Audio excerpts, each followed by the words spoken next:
Welcome to the Daily Beast podcast. I'm Joanna Coles, the Chief Content Officer of the Daily Beast. And I am Samantha B., Chief Content Officer of Canadian Parliamentary Upset. Unrest across the border. What the hell, eh? What are we going to do? What are we going to do? Was that a Canadian accent? Every week at the Daily Beast podcast, Sam and I dish about the people and the stories that everyone's consumed by. And this week, we're talking about the end of one administration and the beginning of another. Elon Musk and Donald Trump are stepping in as the conjoined 47th president of the United States and the best-looking politician out there. He's leaving us, Canadian Prime Minister Justin Trudeau, who's so young-looking, I once embarrassingly mistook him for the son of a friend of mine when I ran into him at a party. He's stepping down. And Sam, we're going to want you to go full Canadian on that one. No problem. We're recording this on Wednesday, a day after the crazy fires broke out in LA. Terrifying images. Terrifying images. I think we've both got friends who've been evacuated. Absolutely, we do. It's so scary. It's so hard to talk about because it's such an evolving situation and who knows which way the wind will blow. But it's scary, and I just feel for everybody out there. It's terrifying. Yeah, it sounds like a cliche to send love and prayers, but there's not much else you can do from this coast. I know. I did see a headline this morning that the firefighters are running out of water, which is double scary. No, it's truly terrifying. So, yeah. All right. Last time I saw you, we were at Mind Play. We went to see a mentalist, and we both sat in a puddle of our own sick, just waiting for him to read our minds. We were terrified. I mean, we should say that it wasn't just the two of us. It's actually a show at the Greenwich Street Theatre. Yeah, it was very good. It was a very good show, and you end up popping your suggestions, or you write something you write sensitive information about yourself, and you put it on a little piece of note card, and then you pop it in a fishbowl, and then you wait to see if he's going to choose your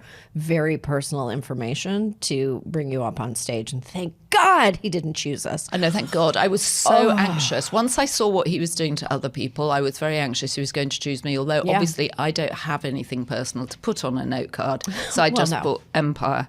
Well, you did? Yeah, just, talk about the Empire, losing the Empire. That's as personal as it gets for a British person. God. I was willing him. So I was trying to be a mentalist. I was trying to be the mentalist at the Mentalist show and trying to have him read my thoughts about choosing you, but he didn't. He didn't choose either of us. I think he realised, actually. He knew he would come up against a couple of resistors. Two resistors. But he might be a good guest to have on the podcast, actually. He would be very good. Only if he reads your mind. And we're supposed to be doing a cleanse. We talked about doing a cleanse, but we haven't received our cleanse I have two yet. apologies. First of all, to anybody who watches this podcast on YouTube, I never look at the camera. I was actually watching it back over the holidays, and I realised that you, because you are a professional performer, speak straight into the camera. Always relating and to I the only camera. ever look sideways at the camera, so I apologise for that. And the second apology is the cleanse that we're going to do, that I've committed you to from Chroma, hasn't yet arrived, but it will arrive. It's full of packets of powders that are going to transform us. So many elixirs. It's a lot of powders, a lot of packets. You can take it wherever you go. We're going to be drinking lots of matcha, lots of bone broth. Okay. And some super porridge. Oh, God. By next week, we'll also have watched Meghan Markle's show. So we'll know how to sprinkle flowers on cakes. I don't know. It's a lot of flowers going on. There's a lot of flowers. You need a big garden to be able to bake like Meghan. I don't believe that the show is going to speak to me as a person who actually likes to eat baked goods and as a person who finds flowers on foods repellent. But we'll see. It's going to appeal to me because there's nothing I like more than someone rich pretending that they understand how to do domestic things in a rented kitchen, behaving as if it's their home, with all their incredibly thin friends who make it look as if they eat Victoria sponge, which, by the way, apparently she presents a Victoria sponge as if it's a rabbit out of a hat. I learned the one thing British people learn to do is make Victoria sponge at the age of 7. Yeah. It's the first cake that everybody learns how to make in Canada too. You just know, you just instinctively know how to Queen make Victoria, inspired by Queen Victoria. You put some jam on it, and it's fine. It's the easiest thing in the world. And if you want, you can put a bit of fancy cream in the middle. A little fancy cream is good. Confectioner's sugar on the top. Done. We'll have Tom Sykes next week talking about Meghan's show on Netflix. Great. And he speaks to a lot of her friends, so we'll have an inside track on what both the royal family and Meghan's friends think of the show. Fantastic. I cannot wait. I can't wait. Okay, well, what's going on this week? So, what are we obsessed with? Oh, I was obsessed with the Pope calling nuns vinegar faces. Can I just... Imagine the Pope telling the nuns to smile more. Meanwhile, they're rincing out his dirty socks. Well, hello, they never have sex. Oh, They get to hang out with each other. He also told them not to gossip. He said, vinegary faces, you all look sour and you've got to stop gossiping. What is there left? There is nothing left for them. They're all brides of Christ. What have they got to do but talk about the conditions under which they live? And did you know, I just learned this today, that they actually have to pay rent. They don't get like free room and board. I didn't even know nuns got a salary, actually. How much do you think they get paid? Very, nothing. I mean, I should have a Mother Superior come on the podcast. I would love to know the ins and outs of a nun's life. There is no one more giving than a nun. They do all the hard work, and then the Pope turns around and calls them vinegar faces. You son of a bitch. Well, we found some very vinegary pictures of the Pope's own face. Oh, yes. Jill Twiss, who's one of our writers and who you probably remember from work for John Oliver for several seasons. She got hundreds of Emmys for her humorous writing, has written a brilliant piece about Pope culture, because obviously there's Conclave that's just come out with a surprise ending. So, and then there was Nikki Glaser putting on her Pope hat for the Golden Globes. Yes. So there's a lot going on at the Vatican. A lot and going it's on. Spreading. Vatican. Yes. We should talk to Isaac about nun style. We should. The Pope should smile more. He should. And he doesn't even have to wear a wimple. Did you watch the Golden Globes? I did watch the Golden Globes. Did you like them? Yes. I thought there was a central irony to Demi Moore winning for The Substance. Yes. When it's hard to imagine anyone looking better at Demi Moore's age than she does, but she sort of also resembles what The Substance is supposed to be skewering, which is older women's obsession with getting old and doing everything they can to stay young. It was so many layers of not understanding the content of The Substance and acknowledging that nobody's taken home the message of The Substance, while also honoring The Substance. I felt very disconnected. Well, it was a sort of spiral of madness. It was a spiral of madness. And then, of course, the woman won for Baby Reindeer.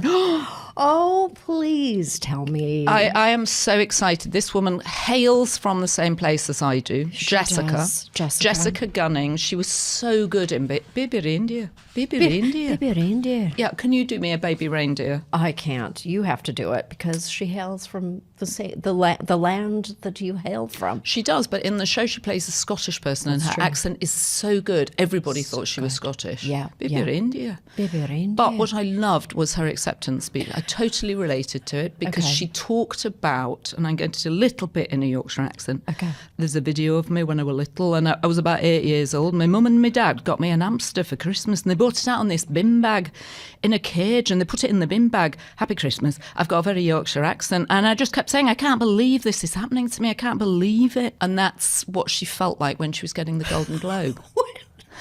That is a Yorkshire accent. Your accent, your impression of her just now gave me chills.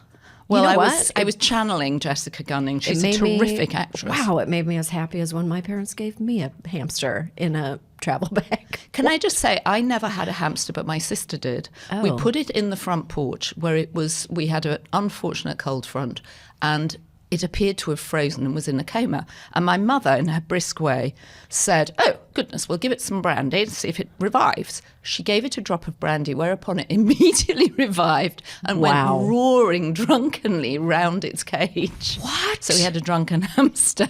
Well, That is so funny, and we did not talk about this beforehand, but I had a gerbil who seized, and I don't know what happened, but my gerbil, I found, my gerbil was on top of like a refrigerator, like a basement refrigerator, like a spare fridge, and he was on his back, and his legs were stiff, and I was like, the gerbil's dead. His name was Pierpont. Okay, I was a so creative pretentious child, and creative or pretentious. I gave Pierpont physical therapy, and he came back to life. What is it with our rodents reanimating? Well, it's possible you have healing hands. We both do. This is going to be a great year.